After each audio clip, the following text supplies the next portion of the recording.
There was once a boy born in a small house on a quiet street in Gary, Indiana, a place where the trains hummed through the night and the factories breathed clouds into the morning sky.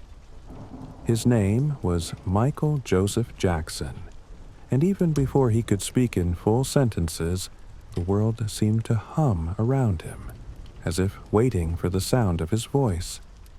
The Jackson home was filled with motion, with laughter, with the rhythm of life and survival. 9 children, each with their own spark, lived under the same humble roof, and in that crowded, loving, and sometimes stern household, music was both escape and expression, a way of dreaming beyond the factory walls. Michael's father, Joseph, worked long hours, his hands roughened by labor, his spirit sharpened by the need to provide. His mother, Catherine, brought warmth, faith, and gentleness, the heart that steadied the noise. In the evenings, when the sun slipped low and the air smelled of iron and dust, the Jackson children would gather in the living room, where an old radio played the songs of Motown and soul. Little Michael, the youngest of the boys, would watch his brothers perform, his eyes wide, his body already moving to the invisible beat that only he could hear. Even then, there was something different about him. A glow, a gravity. He sang with a voice that seemed to come from another time, another place, as if the soul of an old blues singer had found refuge in the body of a child. And when he danced, there was lightness, an unspoken magic that lifted him above the floorboards and carried him into some secret rhythm of the stars. The Jackson 5 began as a small dream, just boys in matching outfits, rehearsing in the living room until their feet ached. But soon that dream began to take shape. They played at local talent shows, school gyms, and small stages, where the audiences couldn't help but smile at the sight of this tiny boy with the big, soulful eyes who sang like he had already lived 1,000 lives. The applause became louder, the crowds larger, the dream closer. And somewhere deep inside, Michael felt both the joy and the weight of it, the strange mixture of childhood wonder and the quiet whisper of destiny. When the Jackson 5 signed with Motown Records, their lives changed almost overnight. They left behind the small house in Gary and stepped into the glittering promise of fame. In the studio, surrounded by the hum of tape machines and the shimmer of polished instruments, Michael came alive. His laughter filled the room, his energy endless, his perfection instinctive. Songs like I Want You Back, ABC, and I'll Be There carried his voice into millions of homes, and suddenly the boy from Indiana was known around the world. But behind the sparkle, there was still the boy. Small, gentle, often shy. Fame, even at its sweetest, has a shadow. For every stage light that shone on him, there was a quiet corner where he longed to just be a child. Again, to play in the yard, to laugh without expectation, to be free of rehearsals and microphones. Yet, even as that childhood faded, the music kept calling, like the moon whispering through the trees at night. The years passed, and Michael's gift only deepened. His voice matured, his movements grew sharper, more fluid, almost unreal. When he stepped on stage, time seemed to pause. He studied every sound, every gesture, as if he were sculpting something sacred out of air itself. And perhaps he was. For his art became his sanctuary, the place where he could express what words never could. As he moved into his solo years, something began to shift. A quiet metamorphosis. The boy who once sang of love and innocence began to craft worlds of his own. His first solo records hinted at what was to come, but it was with Off the Wall that he truly found his wings. The music was alive, vibrant, touched by both joy and longing. It was the sound of freedom, of a young man stepping into the light with grace and fire. And then came Thriller. It is said that every artist, once in their lifetime, becomes the vessel of something greater than themselves, a moment when talent, timing, and spirit aligned perfectly with the heartbeat of the world. For Michael, Thriller was that moment. The songs were electric yet human, bold yet tender. Billie Jean, Beat It, Human Nature, each carried its own heartbeat, each a reflection of the many selves that lived within him. The world watched, entranced, as he moonwalked across the stage for the first time. That single movement becoming a symbol of wonder, of how someone could appear to defy gravity and, for just an instant, dance with the impossible. He had become more than a singer, more than a performer. He was a myth in motion, a dream people could see and hear and believe in. And yet, within that luminous glow, Michael remained searching for peace, for simplicity, for the quiet spaces that fame could never give him. There were moments of laughter, of creative fire, of companionship. But there were also nights when he would look out at the stars from his window and feel the loneliness that often follows greatness. To the world, he was a legend. To himself, he was still that boy from Gary, still listening for the distant rhythm that called him to dance. He built Neverland as a refuge, a place where childhood could live again, where laughter could echo through the trees, and where dreams could be touched. It was a kingdom of innocence, born not from ego but from longing, a wish to preserve what time had taken too soon. There were carousels and Ferris wheels, music and magic, all designed to remind him, and perhaps the world, that joy was sacred. Yet, even in paradise, shadows sometimes fall. Fame is both gift and ghost, and Michael carried both with a delicate grace. He turned pain into art, isolation into melody. His voice, softer now, often carried the ache of someone who had seen too much beauty and too much sorrow in equal measure.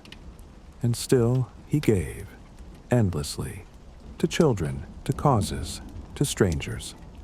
His compassion was quiet but profound, expressed not in words but in actions that rippled through lives unseen. As years passed, the image and the man seemed to blur. The mask, the myths, the music, all intertwined. Yet, beneath it all, the heart remained the same. That gentle, curious soul who had once stood barefoot in a tiny room in Gary, swaying to the rhythm of a radio, still lived within him. Perhaps even he didn't realize that the moon he danced with would one day feel so far away. But his story, like his music, was never just about fame. It was about reaching for light, about believing in wonder, about transforming every note into a whisper of hope. And though the world would change, though time would carry him through shadows and silence, that spirit, that unshakable rhythm, would never fade. There were nights when the studio lights would glow long after midnight, and the world outside would fall into sleep. Inside, Michael remained awake, lost in the delicate architecture of sound. Every beat mattered. Every whisper of a note had to breathe. He would close his eyes, moving gently to the rhythm, sculpting perfection with his hands and his heart. For him, music wasn't work. It was communion. The studio was a temple, and each song was a prayer offered to something unseen. He was tireless, restless in his devotion. A simple chorus might take dozens of takes. A small sound might be chased for hours. His producers and musicians often watched in awe, realizing that what seemed like obsession was really love. Love for the listener, for the purity of what a song could do. Michael understood that music could heal, that it could lift the heaviest heart, that it could make even strangers feel connected under the same invisible sky. And so, Thriller became more than an album.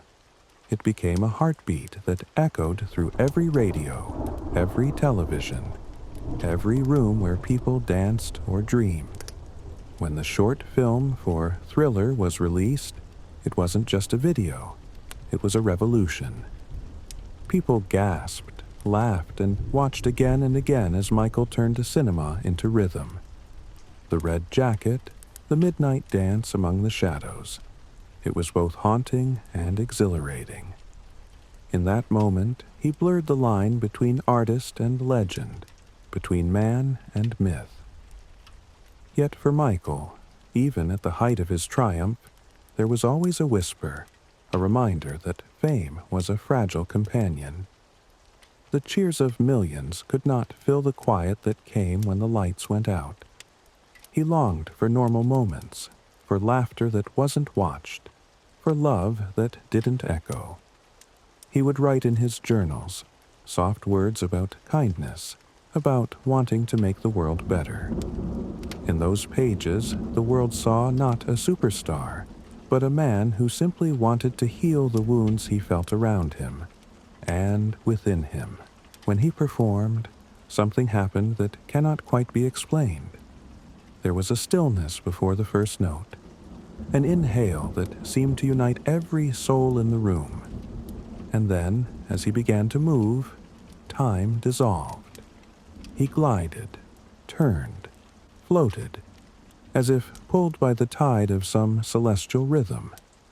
The moonwalk, that single step backward that looked like flight, became a symbol of wonder itself.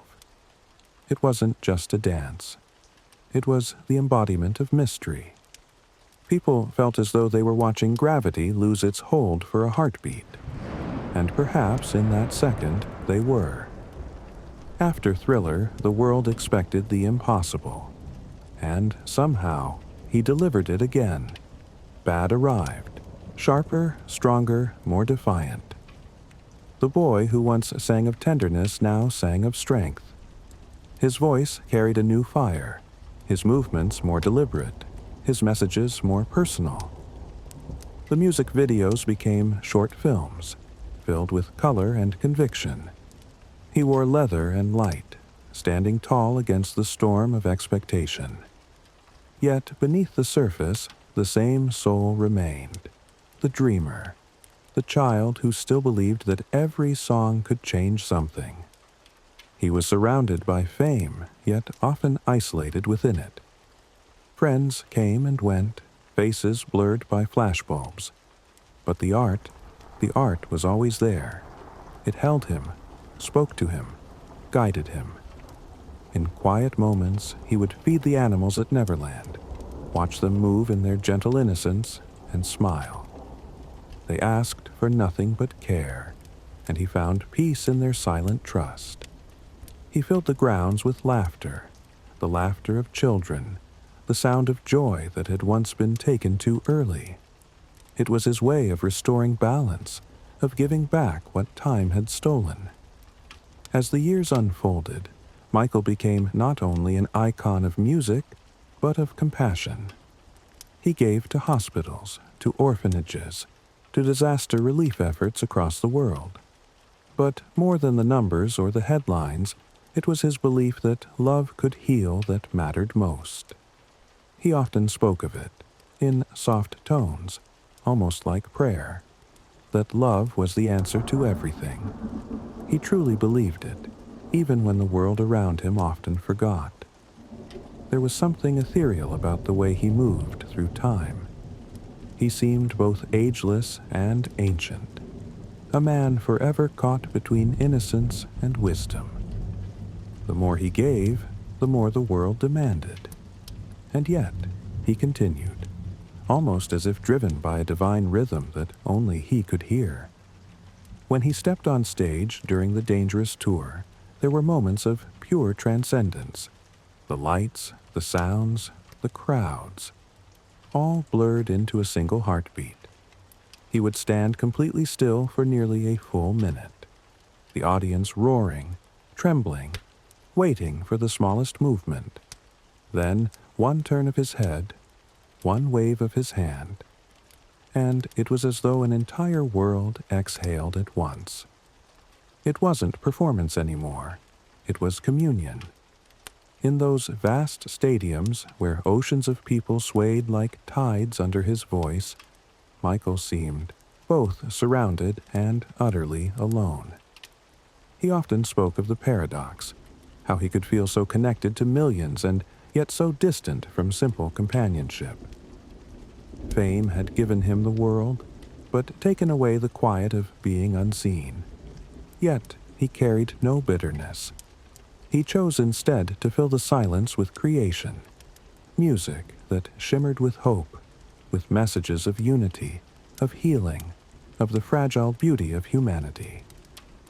In songs like Heal the World and Earth Song, he poured out his concern for the planet, for people, for the pain that often went ignored.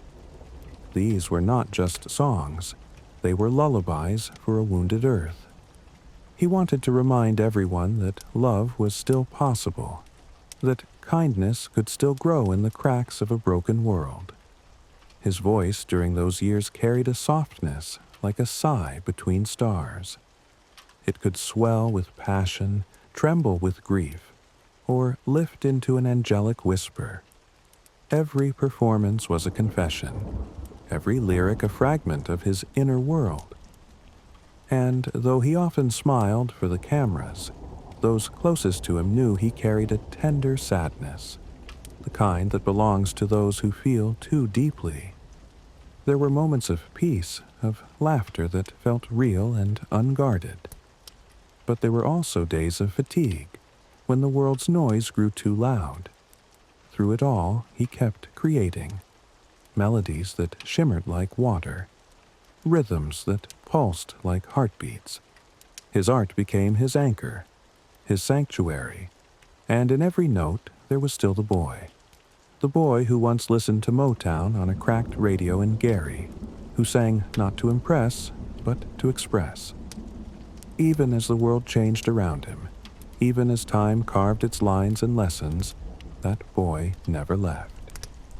He was there in every breath, every gentle smile, every shimmering dance step that defied time and gravity. For Michael, the stage was not a place of ego, but of release. It was where he felt closest to the divine, where the boundary between human and spirit disappeared. When he danced, he wasn't showing, he was becoming. And perhaps that is why the world loved him so deeply. Because in watching him, they saw a reflection of their own yearning to be free. As the 90s unfolded, the world seemed to spin faster, and fame became heavier to hold. Cameras followed him everywhere now, flashes like sudden lightning in his face. And, though he often smiled, there was a kind of distance in his eyes, the quiet ache of someone who had seen too much of the world's hunger for spectacle. Yet, even as the noise grew, he continued to move through it like mist, elusive, fragile, and luminous. Neverland became his refuge. Behind the gates, beyond the gold leaves and gentle fountains, he found pieces of peace. He would walk the grounds at dawn when the air was cool and the dew clung to the grass. Sometimes the laughter of children would echo through the trees, light and pure, reminding him why he had built this dream. To him, Neverland was not an escape, but a promise that innocence could still exist somewhere, that joy could be protected from the storms of the world. In the evenings, he would sit by the lake, sometimes alone, sometimes with a friend or a child's laughter nearby, and look up at the stars. The moon had always followed him, ever since he was that small boy in Gary who danced to invisible rhythms. It hung above Neverland like a silent companion, watching as he softly hummed melodies that would later become songs. He would close his eyes, sway gently, and let the night carry him. Part man, part child, part myth.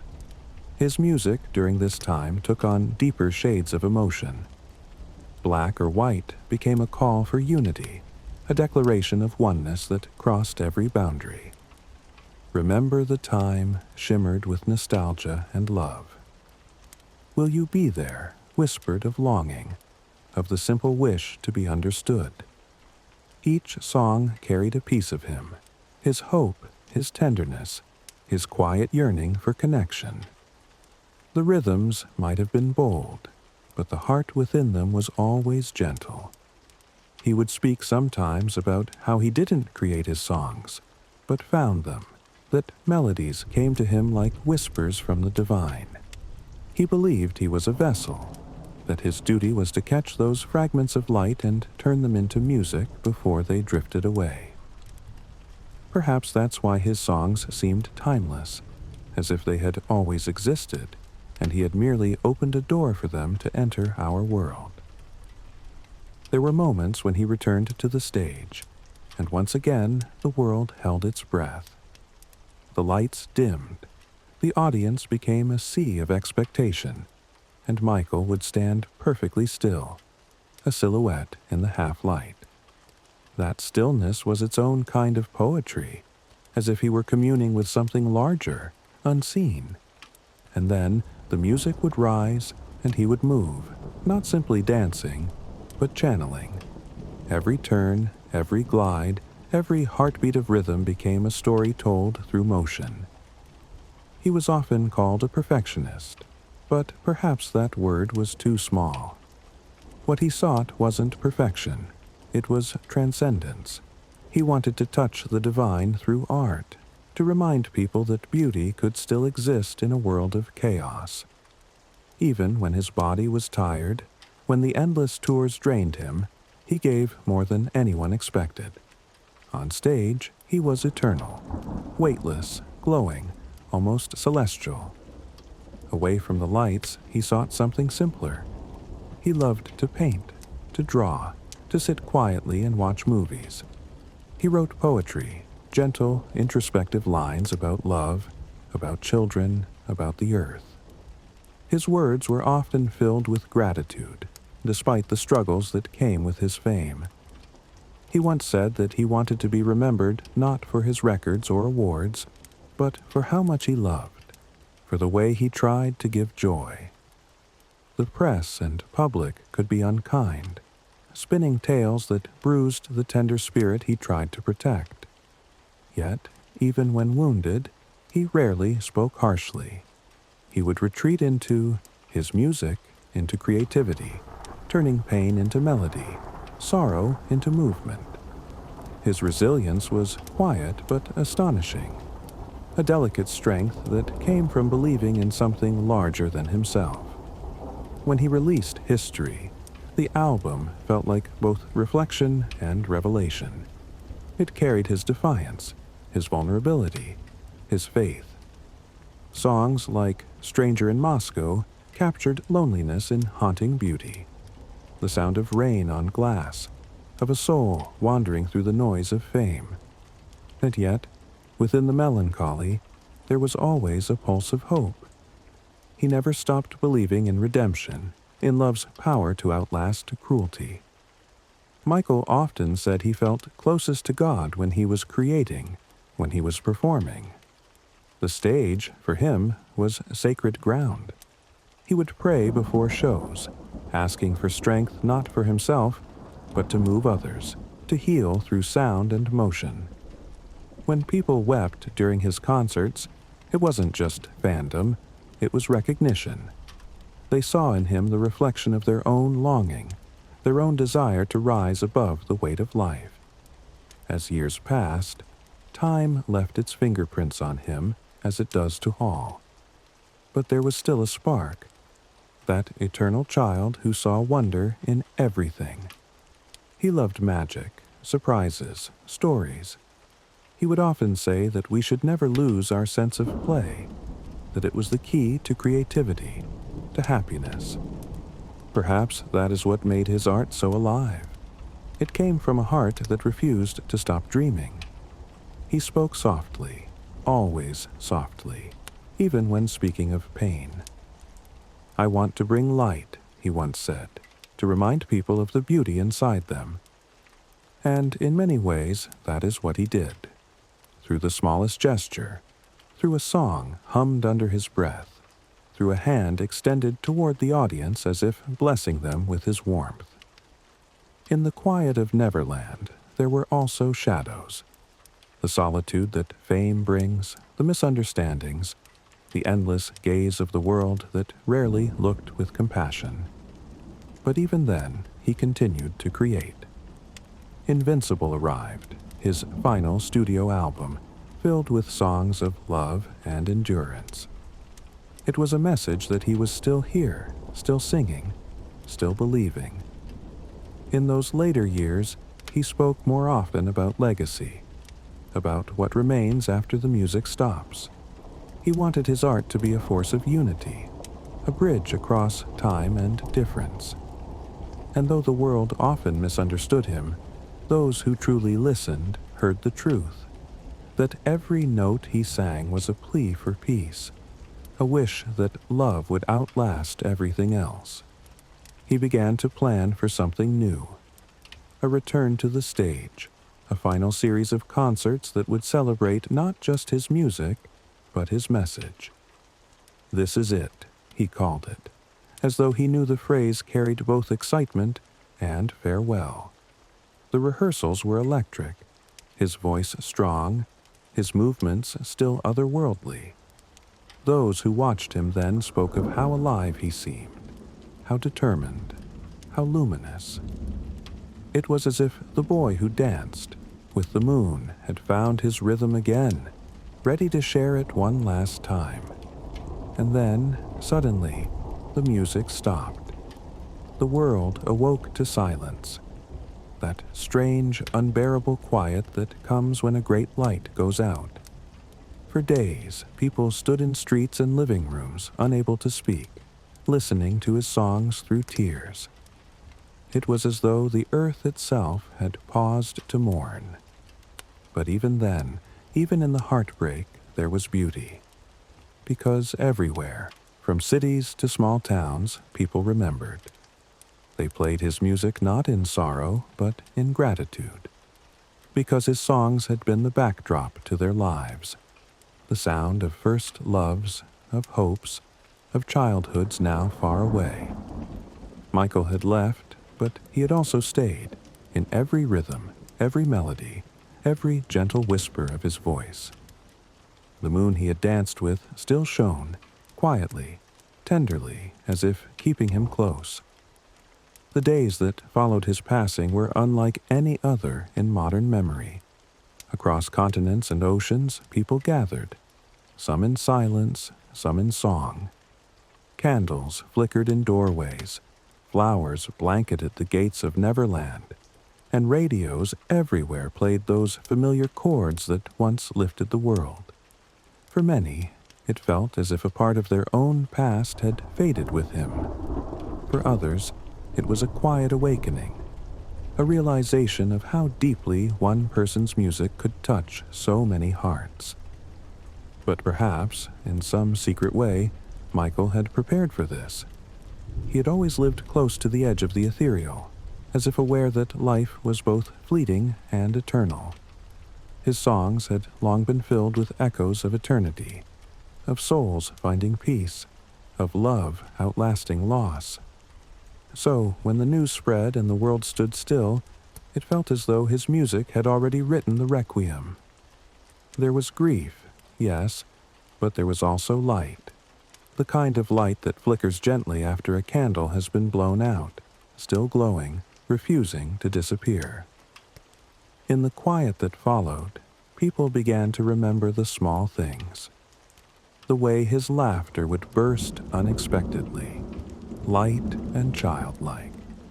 The way he would tilt his head when listening to someone, fully present, as though every word mattered. His kindness was rarely loud. It was in gestures, in thoughtfulness, in the way he seemed to see people beyond their masks. There was magic in his stage persona, but there was humanity in his heart. The soft, genuine pulse of someone who felt deeply and cared immensely. Artists spoke of how he had changed them. Dancers recalled watching him move and realizing what motion could mean. Singers confessed that they had first learned to dream through his voice. And those who had grown up with his music found themselves returning to it now, not as entertainment, but as comfort, a reminder of youth, of hope, of beauty that once made the world shimmer. In the years since, his legacy has become something larger than fame, larger even than the records and accolades. It has become a language, one that speaks in rhythm, compassion, and mystery. Children who were not yet born when he moonwalked for the first time still imitate his steps, drawn to that strange and graceful defiance of gravity. His songs continue to fill weddings and hospitals, parks and city streets, reminding the world that joy and sorrow can dance together, that art, when born of sincerity, never truly dies. And perhaps, somewhere beyond the veil of time, Michael dances still. The moon he loved so much, that silver companion in the sky, seems to carry traces of him. On certain nights, when its light touches the trees and the world feels hushed, it's easy to imagine him there, moving softly in the glow, smiling with that quiet, almost shy warmth. The boy from Gary, the man who became myth, the soul who never stopped believing in love. If one listens closely to his songs, there are moments, faint, hidden, where his breath catches, where the sound of his heart seems to slip through the melody. Those moments are like fingerprints, proof of the living, breathing human within the legend. It is there, in those tiny imperfections, that the real Michael lingers. Not the icon, not the headlines, just the man, fragile and luminous, giving everything he had to the music he adored. Time has softened the edges of his story. The noise has faded, leaving behind the essence, the pure artistry, the compassion, the wonder. People no longer speak of him with shock or frenzy, but with gentleness. They speak of how his music accompanied them through childhood, how his voice comforted them in dark times, how his rhythm made them believe that dreams were worth chasing. That, perhaps, was his truest gift, the ability to make the world believe again. Even now, when one listens to human nature, there is that breath of melancholy, a longing that feels eternal. When the chorus of Man in the Mirror rises, it's as if the entire planet exhales, reminded of its shared humanity. You are not alone. Heal the world. Earth Song. Each is a kind of lullaby for the modern age, soothing and sincere. They were not just compositions. They were conversations between Michael and the world. Quiet, heartfelt exchanges between one gentle soul and billions of others. Those who were close to him often said he had a strange stillness in person, as if his energy hummed at a different frequency. He could be playful and laughing one moment, contemplative and serene the next. He carried within him the contradictions that make a person whole: innocence and wisdom, fragility and strength. To meet him was, many said, like meeting someone slightly out of time, as though he had stepped into the present from some softer, slower realm. And maybe that's what made his art so timeless. He didn't chase trends or mimic others. He followed an inner compass, a private melody. Even as the world evolved, from vinyl to digital, from disco to hip-hop, his music remained universal. His songs spoke to the unchanging parts of the human heart: love, loneliness, faith, wonder. And his dance, that liquid grace, became its own language, beyond borders, beyond words.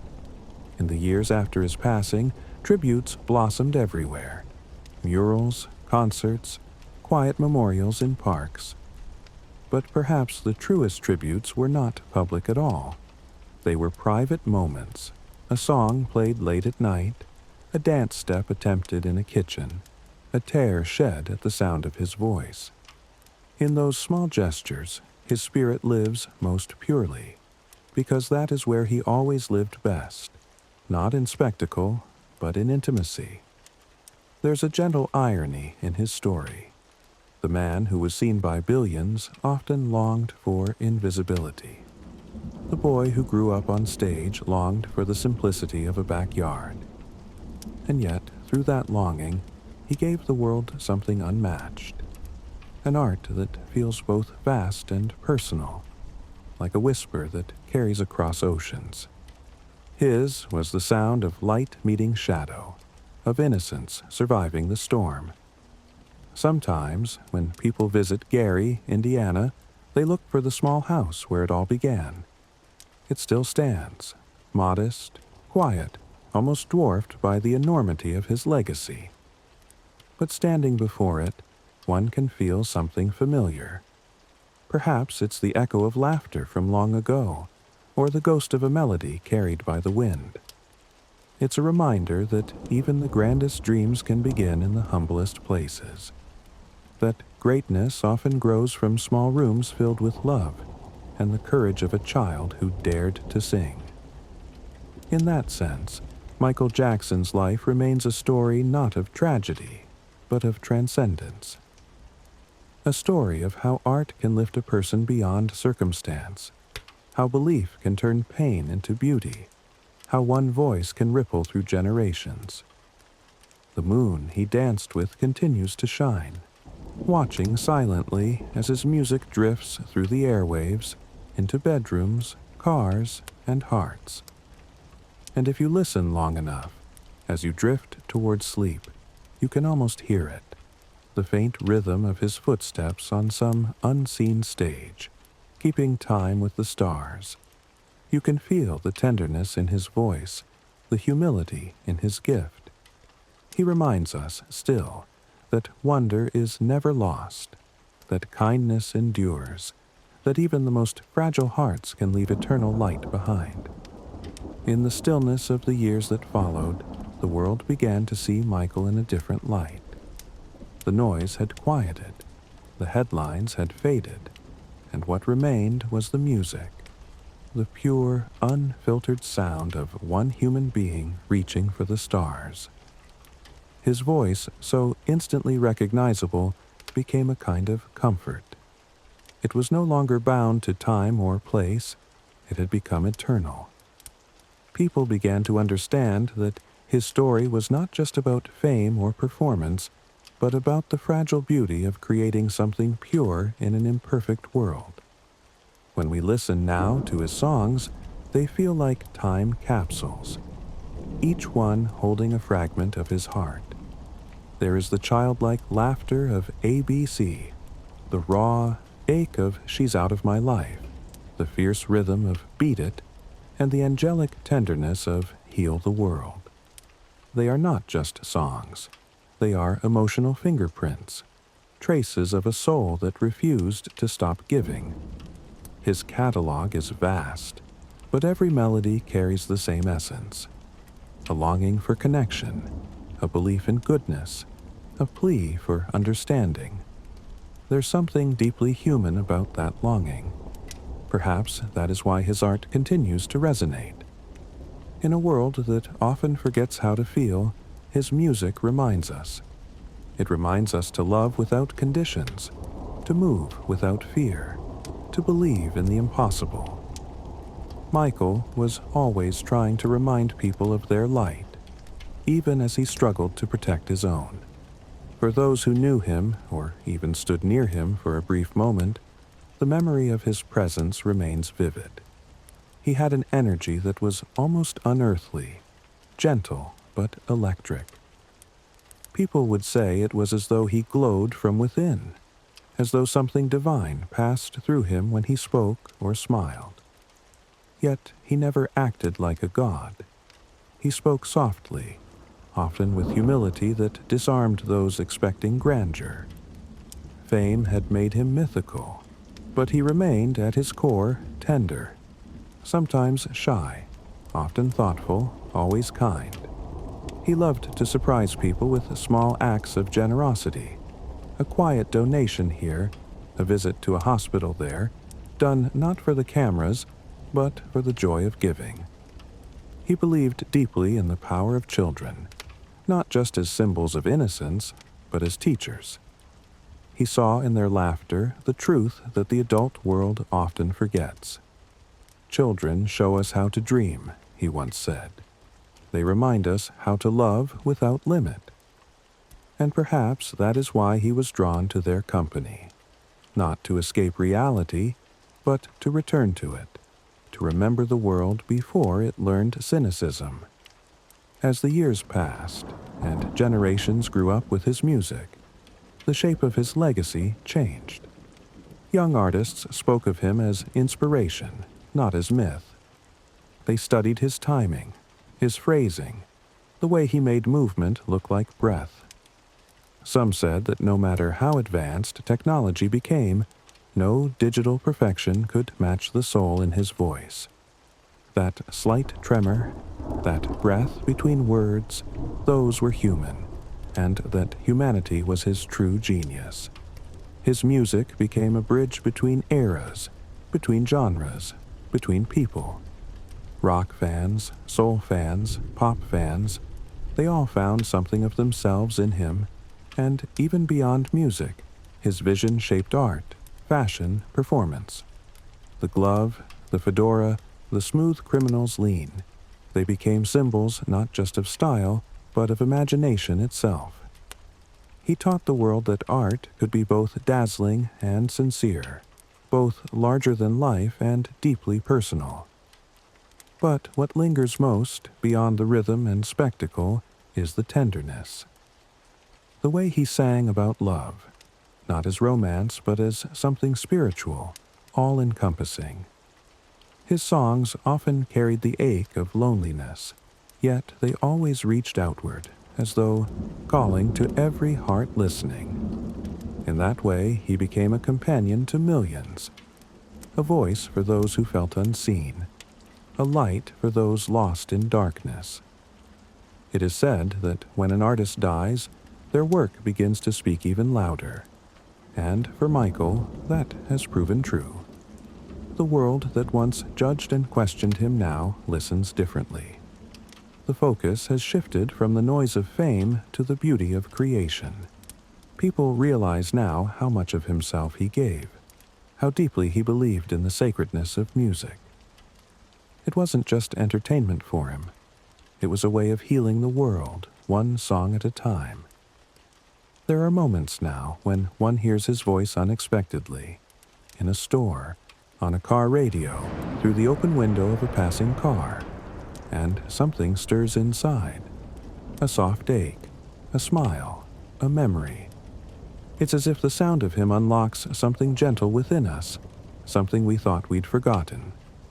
That's the kind of immortality no award can measure. In the quiet of the night, when the world is half asleep and the moon is high, it's easy to imagine him there again, dancing, smiling, free. Not the exhausted performer, not the weary icon, but the boy. The boy who moved like light and sang like morning. The boy who believed that if he reached high enough, he could touch the stars. Maybe he did. His story, when told softly, isn't one of sorrow. It's one of wonder. A story of a spirit who came into the world to remind it how to feel, how to dream. His life, though marked by challenges, was illuminated by creation. Endless, generous creation. He left behind not just a legacy, but a lesson. That beauty and love are worth the struggle, that art can be prayer, that a single song can carry hope across generations. Sometimes people ask why his music still feels alive, why it still moves them after so many years. Perhaps it's because he poured into it something timeless, that mixture of joy and yearning that lives in all of us. He sang of what we all seek: belonging, understanding, peace. And when he danced, he showed us what freedom looks like, the kind of freedom that comes when body, spirit, and rhythm become one. The moon has become, over time, a symbol for him, that quiet companion in the sky, glowing softly over cities and fields alike.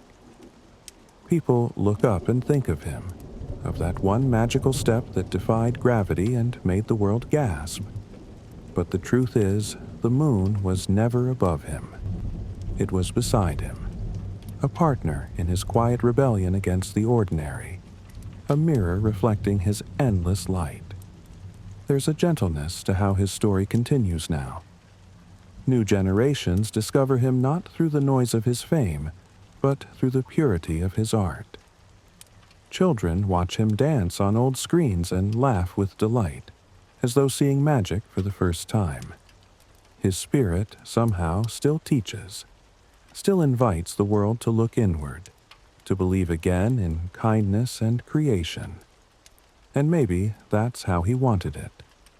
Not to be remembered as untouchable, but as a reminder that we all carry light, that we all can heal through what we create. The boy who danced with the moon showed us that. He didn't belong to the stage or the cameras. He belonged to the silence between notes, the breath before the beat, the space where feeling becomes sound. Now, when the night is long and quiet, you can still hear him if you listen carefully, not in words, but in rhythm, in the way the world seems to hum softly when music drifts through the dark. It's as if the earth itself still remembers his steps, still feels the echo of his dance.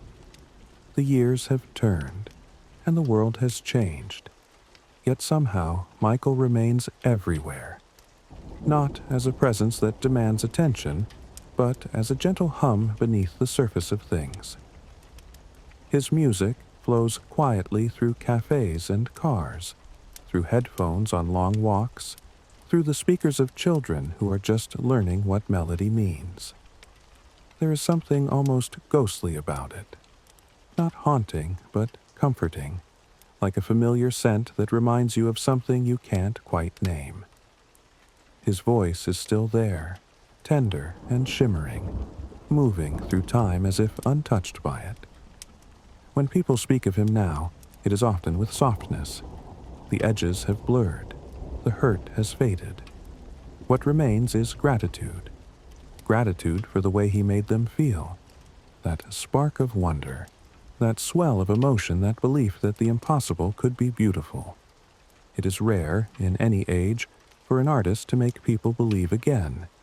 And yet somehow he did.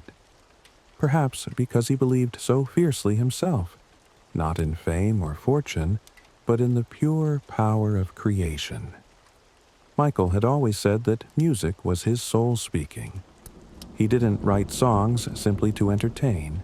He wrote them to heal, to remind the world of its shared humanity. It's all about love, he used to whisper. Love is the only thing that will last. And maybe that's why his songs do last, because love is threaded through every note, every gesture, every fragile tremor in his voice. Even when he sang of heartbreak, there was always forgiveness inside it, a softness that reached beyond pain toward grace. There is a story told by one of his close collaborators, how during a late-night recording session, Michael stood in the studio long after everyone else had left. The lights were dim, the instruments quiet. He placed his hand on the microphone, eyes closed, and simply whispered, "Thank you." When asked later whom he was thanking, he smiled and said, "The music." To him, it was alive, a gift, a spirit, a friend. He treated sound the way others treat prayer. Every rhythm was sacred, every silence, too. that reverence still lives in the way people listen to him. When his songs play at weddings, at farewells, at quiet moments of reflection, there is something almost spiritual in the air. His voice has become part of the human landscape, woven into our collective memory. He belongs now to everyone, not as a figure of fame, but as a keeper of feeling. The moonwalk, once a flash of astonishment, has become a kind of universal symbol, not just of dance, but of hope. It reminds us that limits can be illusions, that we are capable of grace even in backward motion. It captures what he himself represented, that fragile balance between reality and dream, between human weight and divine flight. When people imitate that move, even imperfectly, they're not just dancing. They're participating in a miracle that still ripples through time. Sometimes, in documentaries or interviews, there is old footage of him rehearsing. Sweat shining on his brow, his voice soft but insistent as he encourages those around him. Watching those moments now feels almost like watching devotion itself. His body was an instrument, his mind a composer's map, his heart the endless well from which all art poured. There was nothing careless in his craft. Every gesture, every sound, every pause was intention, not to impress, but to express. And beyond the stage, beyond the spectacle, he remained a seeker, a man searching for peace, for belonging, for quiet.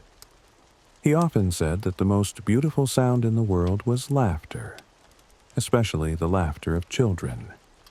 At Neverland, he would sit beneath the trees and listen to that laughter, letting it wash over him like sunlight. It was there he seemed most at ease, not in the applause but in those moments of pure, unguarded joy. In his later years, he spent much of his time in reflection. Those close to him said he spoke often about the power of forgiveness, forgiving the world, forgiving oneself. He had seen the best and worst of humanity, and yet he never hardened. There was always that same softness in his eyes, the same childlike curiosity about life. He believed that kindness was the highest form of strength. Be gentle, he would say. You never know what someone's carrying. That gentleness is what lingers most when you think of him now. Yes, there was brilliance and spectacle, but underneath it all there was tenderness, the kind that cannot be rehearsed or faked. He was both the storm and the calm after it, both the fire of creation and the silence of compassion. His contradictions made him human, and his humanity made him beloved. Now, decades after that small boy first sang in Gary, Indiana, his story feels less like a biography and more like a myth whispered in the dark. A tale of light and longing, of art born from innocence and ache. Yet it is not a sad story, not really, because the boy who danced with the moon did not vanish. He became part of it. Every time someone looks up and feels hope stir beneath the stars, some small part of him is there, still moving, still shining, still dreaming. And maybe that was his purpose all along, to remind us that art is not about perfection, but about connection, to show us that beauty can be born from pain, that imagination can survive anything. He lived as though he were always halfway between heaven and earth, one foot on the stage, the other among the stars. Those who miss him most often say the same thing, that he made them feel seen, that his music reached into places words could not go, that when he sang they felt understood, not by a celebrity, but by another soul. That is the truest kind of immortality, the kind that outlives memory.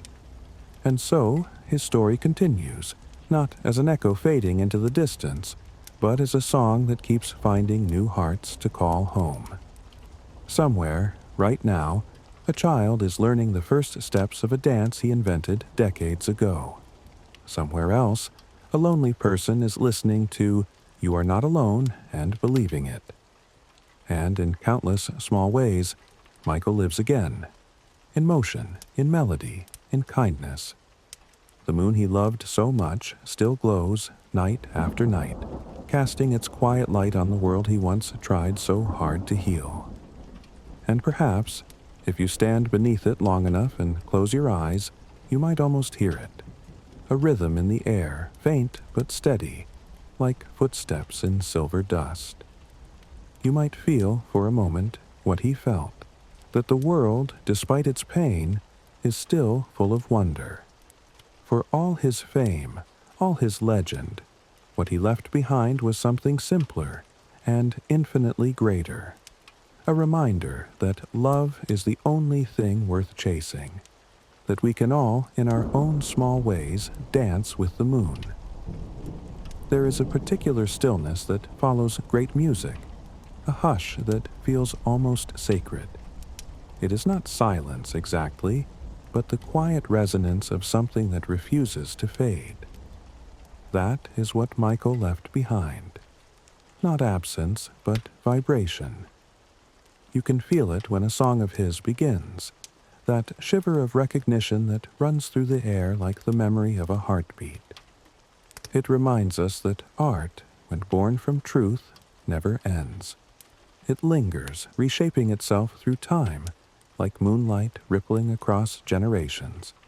And so the years have continued to pass, and still he dances through them. His influence has become invisible, like oxygen, everywhere and essential. New artists study his timing, his phrasing, the gentle fire that lived in his voice. Dancers chase that same effortless magic, that illusion of weightlessness he created with every step. But more than imitation, there is gratitude, because he showed them what was possible, that the human body could sing, that the human spirit could shine so brightly it seemed to bend reality itself. The world keeps finding new ways to honor him. There are concerts and documentaries, murals and statues, but the truest tributes are quiet. A mother humming "I'll Be There" to her child, a teenager discovering Thriller for the first time and feeling their imagination bloom. In those small, private moments, Michael's spirit continues its gentle work, healing, inspiring, reminding us that wonder is not lost. It is said that when he performed, people would cry without knowing why. It wasn't sadness, it was recognition. The sudden realization that something deeply human was being expressed in front of them, something they had felt but never found words for. He carried that power lightly, though it must have been heavy. He never took it for granted. He once said that every time he stepped on stage, he prayed, not for applause, but for connection. He wanted people to feel what he felt, that in that brief space between the first note and the last, the world could become one. When he sang of love, it was never just romantic love. It was cosmic, the kind that binds people and planets, the kind that forgives and endures. He saw music as a bridge, and himself as its builder. And so he built, song after song, rhythm after rhythm, until the bridge stretched across the globe. It didn't matter what language you spoke, what you believed, or where you came from. When his voice reached you, you understood. The beauty of his story is that it began with simplicity. A small house, a radio, a dream. There was nothing in that childhood to suggest the scale of what was to come, and yet somehow, even then, the universe must have known. Some souls are born to carry light, to remind others that it exists. And though that light sometimes flickered under the weight of fame, it never went out. It burned through melody, through motion, through the quiet resilience of a heart that refused to stop giving. He was, in many ways, both artist and instrument. Life played through him, the joy, the sorrow, the loneliness, the awe, and he translated it all into something we could understand. He gave his body to rhythm, his voice to melody, his heart to humanity. That kind of giving takes everything from a person, yet he offered it willingly. And perhaps that is why his music feels so alive, because it was carved from the pulse of real emotion, from the breath of someone who felt everything too deeply to keep it inside. The man himself remains elusive, even in memory. People describe him in many ways: gentle, shy, otherworldly, mischievous. But beyond the descriptions, there is a shared feeling that being near him was like standing near something pure. He made people want to be kind, to be softer, and that might be the greatest artistry of all. Not the perfection of performance, but the transformation of hearts. Now, more than a decade since his passing, the myth has softened into something human. We no longer see only the icon in the glove and fedora. We see the soul beneath it, the boy who never stopped reaching for the stars, the man who never stopped trying to love the world that often misunderstood him. In that humanity lies his eternal power. Because when we hear his songs, we don't just remember him. We remember ourselves, who we were when we first heard that voice, what we dreamed of, what we lost, and what we still hope for. There are museums now that display his costumes, his handwritten lyrics, the awards that once filled rooms. But the truest memorials are invisible. The way people light up when a familiar beat begins. The way strangers sing together at a concert when Man in the Mirror plays. In those moments, his message of unity, compassion, and reflection becomes real again. That was all he ever wanted, for people to look inward, to heal outward, to become a little more loving than before. And if you listen closely, you can hear that message whispered through every note. If you want to make the world a better place, he sang, take a look at yourself and make a change. It's a simple line, but it carries the wisdom of a lifetime. That real transformation begins quietly within the heart. Those words echo now more than ever, floating through time like lanterns.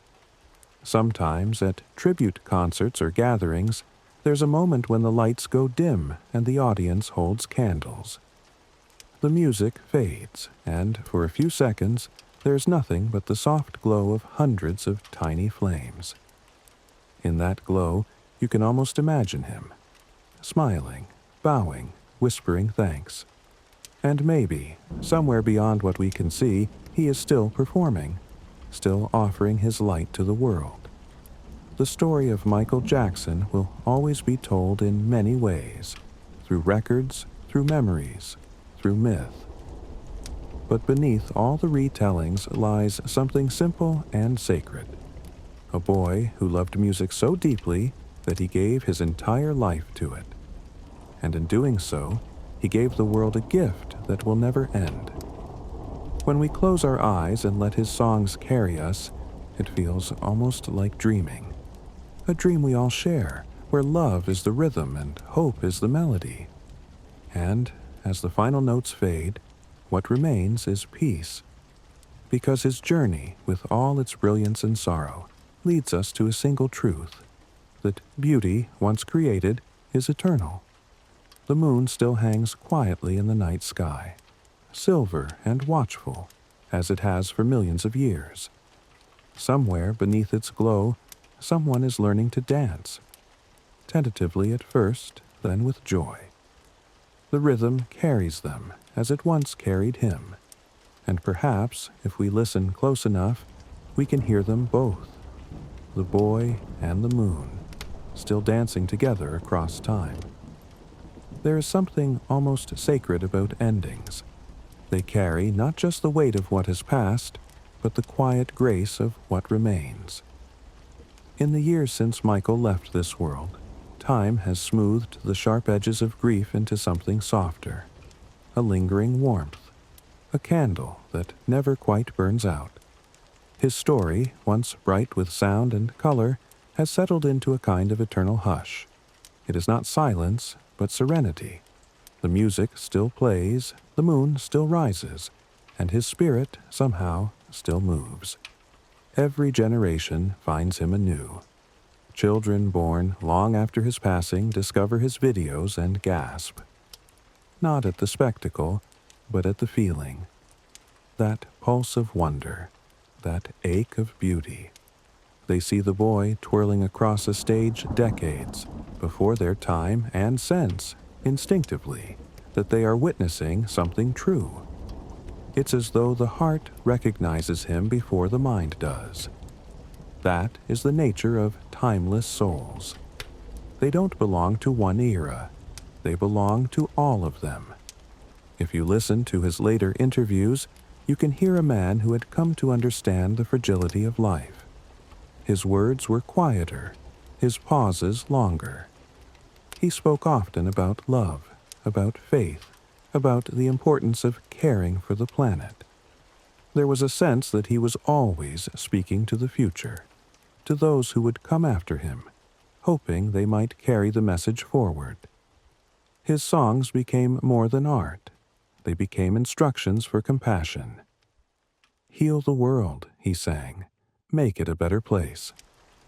And somewhere, someone always is. His influence stretches far beyond music now. In hospitals, his songs are played to soothe children before surgery. In classrooms, teachers use his lyrics to teach empathy and poetry. In cities across the world, dancers gather in public squares on his birthday, moving together under the open sky. It's more than tribute. It's continuation. His rhythm has become part of the earth's own pulse. And yet, for all the enormity of his reach, his story remains deeply intimate. Because to truly know Michael Jackson is to feel something private, as though he's singing only to you. His voice carries that quality of closeness, that strange alchemy where millions can listen at once and each person feels singularly seen. Maybe that's why so many people turn to his music when they're lonely. Because within it, they find comfort, a reminder that someone, somewhere, understood their heart. There's a phrase he used often: the magic lives forever. At first it sounds like a slogan, something meant for posters or interviews. But when you think of it now, you realize it was more than that. It was belief. He truly believed that love and creativity could outlast mortality. That through music, through dance, through kindness, a person could leave something eternal behind. And he was right. The magic does live forever, not just in him, but in those he inspired. In quiet moments, fans still visit the places that shaped his journey. The small house in Gary, the studios in Los Angeles, the stage in Motown where he first sang before an audience. They leave flowers, notes, drawings, tiny symbols of gratitude. Some simply stand there, eyes closed, listening to the echo of a memory that still hums through the air. It's not about worship. It's about connection. The invisible thread between artist and listener, between the dreamer and those he taught to dream. There's a beauty in that continuity, in the way his presence has woven itself into the fabric of human experience. Like the moon's reflection on water, it shifts and shimmers but never disappears.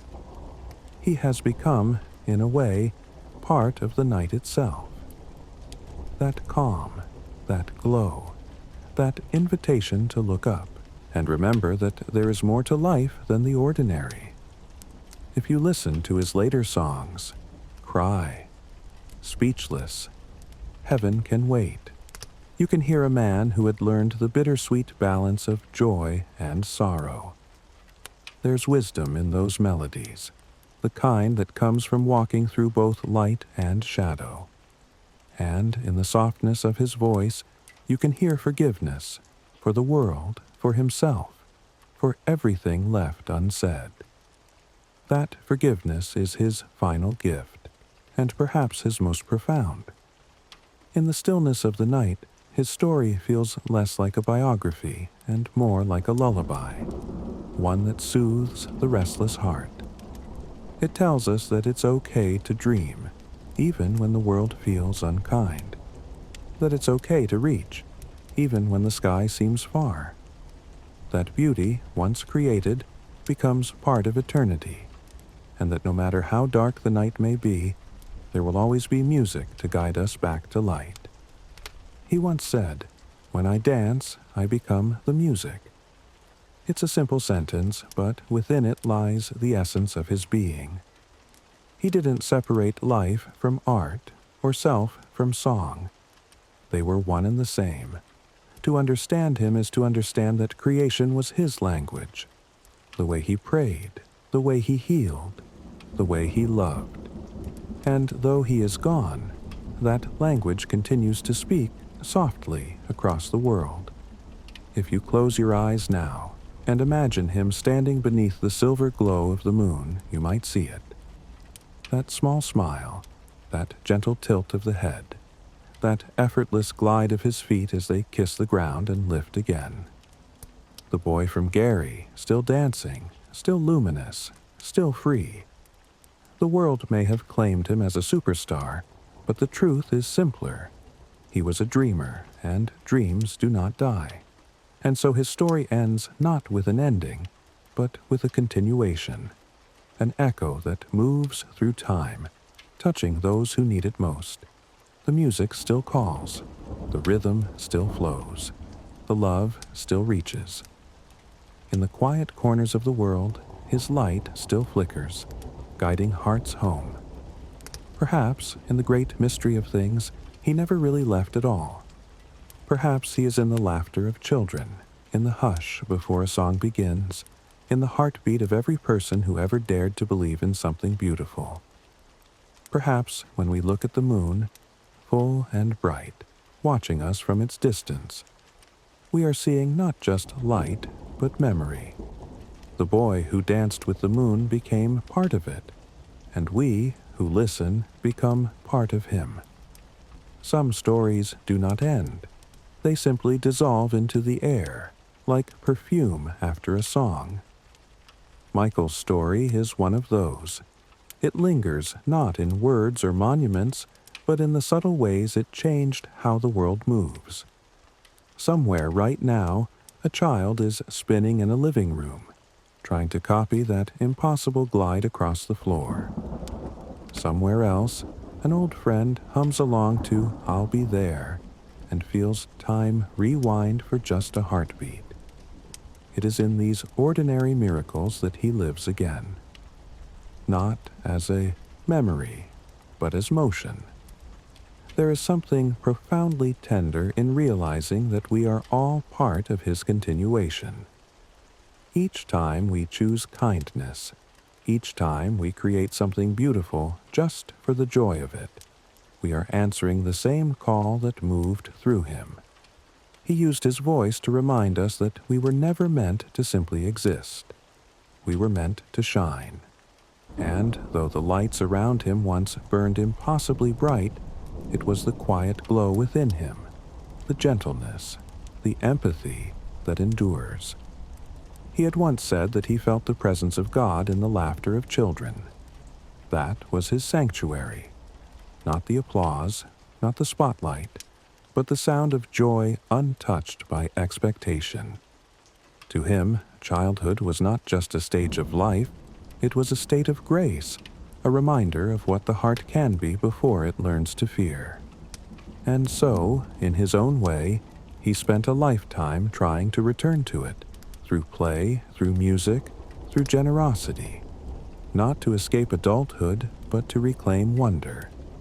because he believed that wonder was holy. When the world grows tired and cynical, his music still sounds like faith. Not the kind spoken from pulpits, but the quiet faith that lives inside every person who still believes in light. His songs do not lecture, they soothe. They do not demand, they invite. They say, gently, remember what it feels like to care, and that, perhaps, is their truest magic. They bring us home to ourselves. It is easy to speak of his achievements, the records broken, the boundaries shattered, the fame that defied comprehension. But those are only echoes of the deeper story. The real miracle was not that he changed the world, but that he softened it, that through rhythm and melody he reminded millions that vulnerability could be beautiful. He showed that it was possible to be powerful and tender at the same time, to stand before the world and say, "This is how it feels to be human." And in that offering, he found immortality. As the years turn and the distance grows, the myth gives way to the man, the artist who loved deeply, who worked endlessly, who sought peace in the only way he knew how, through creation. Those who listen closely can still feel that longing woven through his music, a yearning not for applause, but for understanding. And in understanding him, we find something of ourselves, because every one of us has known what it means to dream, to be misunderstood, to reach for something beyond our grasp. The moon he danced with still rises and falls, silent and steadfast. It watches over cities, forests, oceans, and the tiny house in Gary where a boy once sang to the night. That moon has witnessed it all, the first note, the final bow, the millions of hearts awakened along the way. And still it shines, as if keeping its promise to him. For every time its silver light touches the earth, a small reminder is whispered into the dark. Magic is real. Some nights the world feels quiet enough to hear him. Not in words, but in presence. A soft pulse in the distance. A memory humming beneath the surface of things. It's in the hush before a concert begins, in the sigh of wind through trees, in the gentle rhythm of rain against glass. If you listen, you can almost hear it, the beat, the breath, the everlasting music of a soul that refused to stop singing. He taught us that art is not about being seen, but about helping others see. That the truest performance is the one that opens hearts. That the greatest applause is not noise, but change. And as long as people keep dancing, keep caring, keep believing, his work is not finished. Because his legacy was never about an era, it was about a way of feeling. It is strange and beautiful how, even now, his presence seems to gather people. Every June, across continents, strangers who never met hold hands, light candles, play his songs. They smile through tears. They move together, quietly, like waves following a rhythm too vast to name. In that shared motion, something ancient stirs. The same hope that lived in his music, the same longing to be part of something larger than oneself. For a moment, the world becomes what he dreamed it could be. Unified by love, lifted by sound, forgiven by beauty. And then, just as softly, the moment fades. But the feeling stays. It lingers, like a chord that refuses to resolve. Because once you've heard his song, you carry it. You hum it without realizing. You walk in its rhythm. You speak in its melody. His music has become part of our language, the secret heartbeat beneath so much of modern sound. Even silence now feels shaped by him. In the end, perhaps Michael's greatest dance was not on any stage, but within us. The steps he left behind are invisible but enduring. Compassion, creativity, courage. He showed us that light can exist even in fragility, that wonder is worth protecting, that it's possible to live gently in a world that often forgets how. And so we return to where it began, to a small boy in a crowded house singing with his brothers, eyes closed, voice reaching towards something infinite.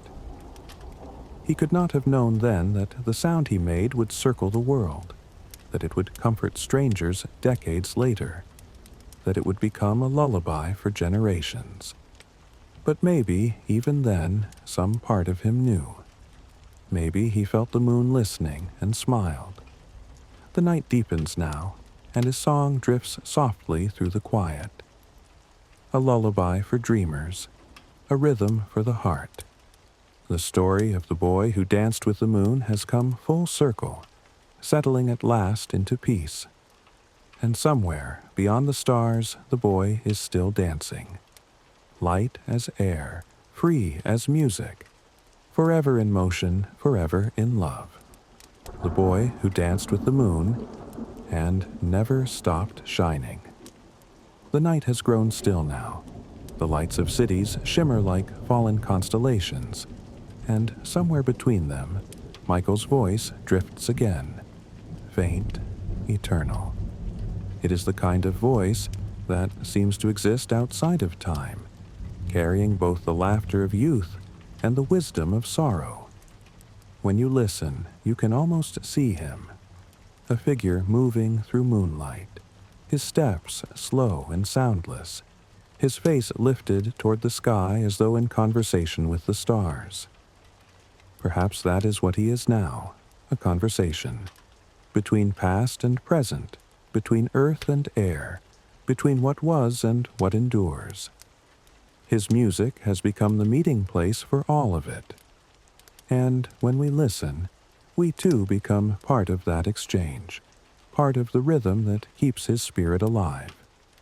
In the quiet decades that have followed, there is something strangely peaceful about the way his legacy has settled. The frenzy of fame has softened into reverence.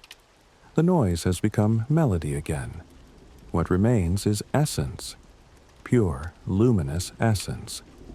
The story of a man who loved creation so completely that he gave everything he had to it, and in doing so became one with it.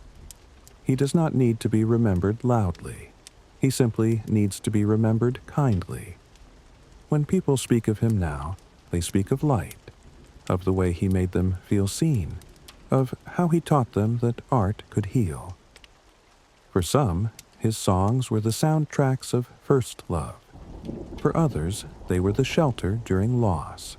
For all, they were a reminder that beauty is worth the pain it takes to make it. He showed us that tenderness and power can coexist, that a whisper can move mountains if it is honest enough. Sometimes, late at night, fans write letters addressed to him. They leave them by candles or under the open sky, as if he might still be listening. They tell him how his songs saved them, how his kindness shaped them, how they learned from him to keep believing in something gentle. And perhaps, in the great circle of things, he hears, not through ears, but through vibration, through the quiet hum that connects every soul to the rest of existence. There's a poem hidden in his life, one written not with words, but with gestures. A hand outstretched toward an audience, a turn of the body that seems to defy gravity, a look upward at the moon. Every motion was a line, every song a stanza. Together they form something larger, a prayer, maybe, or a promise. A promise that the world can still be beautiful if we choose to see it that way. It is easy to forget, in the glare of fame, that he was human, that he laughed at small things, that he loved animals and stories and quiet moments of kindness. He would stop to watch butterflies, they say, his expression as soft as a child's.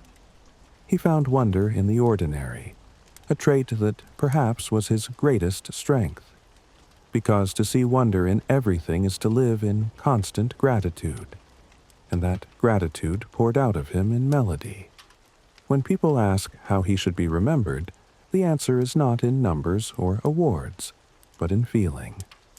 Remember him in the warmth that rises when a familiar song begins. Remember him in the way your body sways before you even realize it.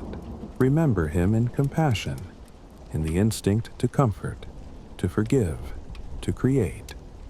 That is where he lives now, in those invisible choices that make us more human.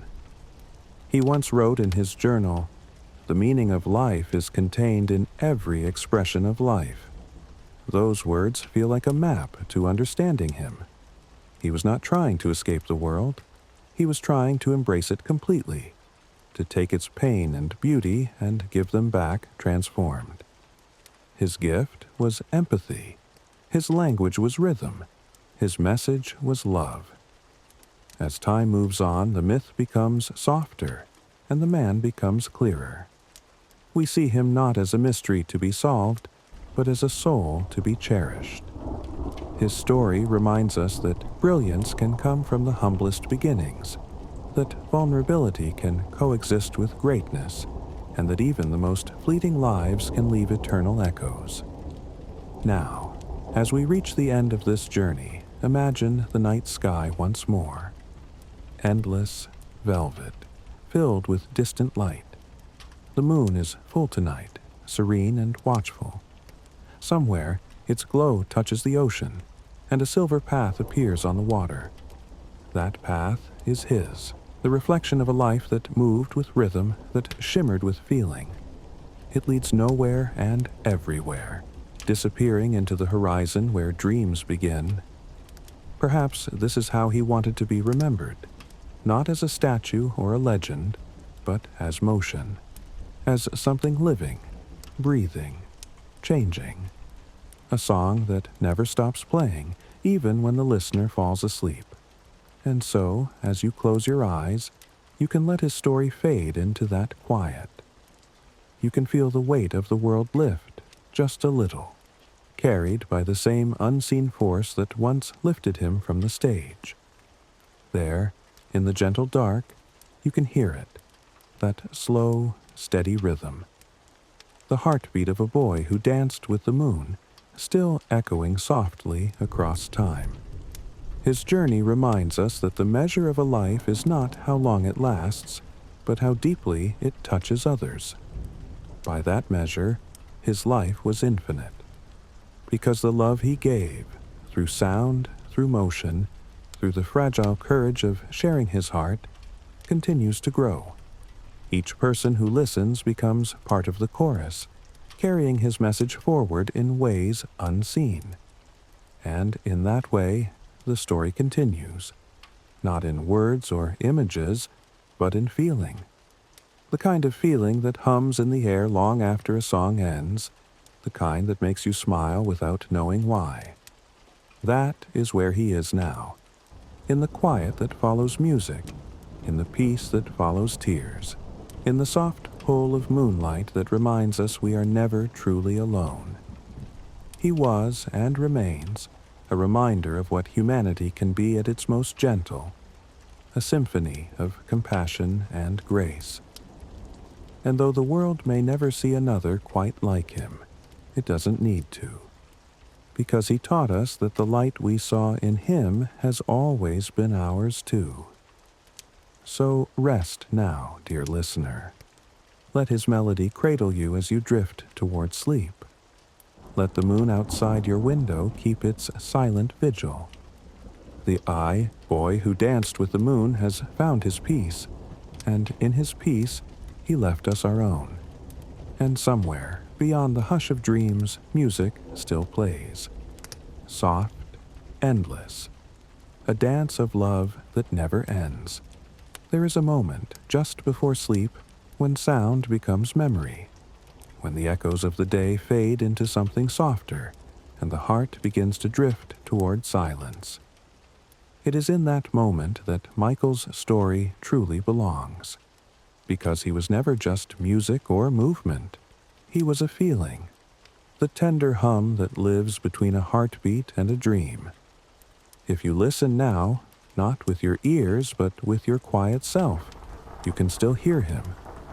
Not the stage lights or the screams, not the thunder of fame, but the gentle rhythm that lies beneath it all, that quiet pulse of compassion, that promise that life can still be beautiful. He had always believed in that beauty was not an escape, but a return, that it was something we already carried, waiting to be remembered. Through his songs, he tried to remind us again and again that love is not fragile, it is infinite, that the child inside us never truly disappears, no matter how old or tired we become. The world once called him the king of pop, but titles are too small for spirits like his. He was and remains something quieter, a light among shadows, a melody among noise. He moved through this world like a dream that didn't end upon waking. And even now, his dream continues, gently everywhere, in the laughter of children, in the kindness of strangers, in every step that dares to defy gravity. Somewhere, there is still a stage waiting, a stage not made of wood and lights, but of sky and stars.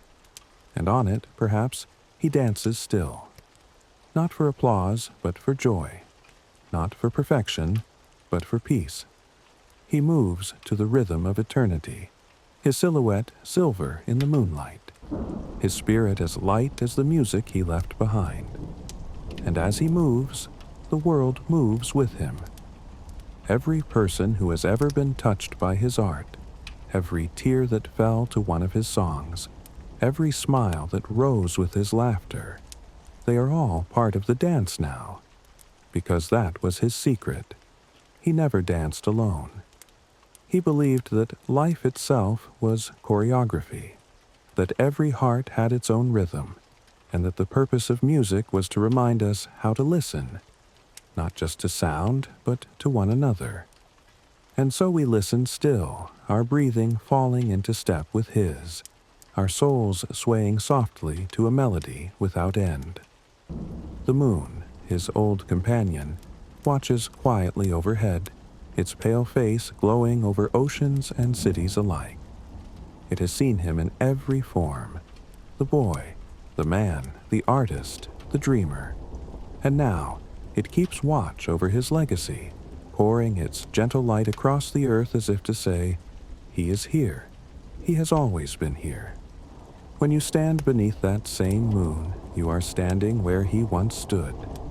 When you hum one of his melodies, you are speaking the language he left behind. And when you close your eyes tonight and feel that soft ache of longing and wonder, you are closer to him than you know.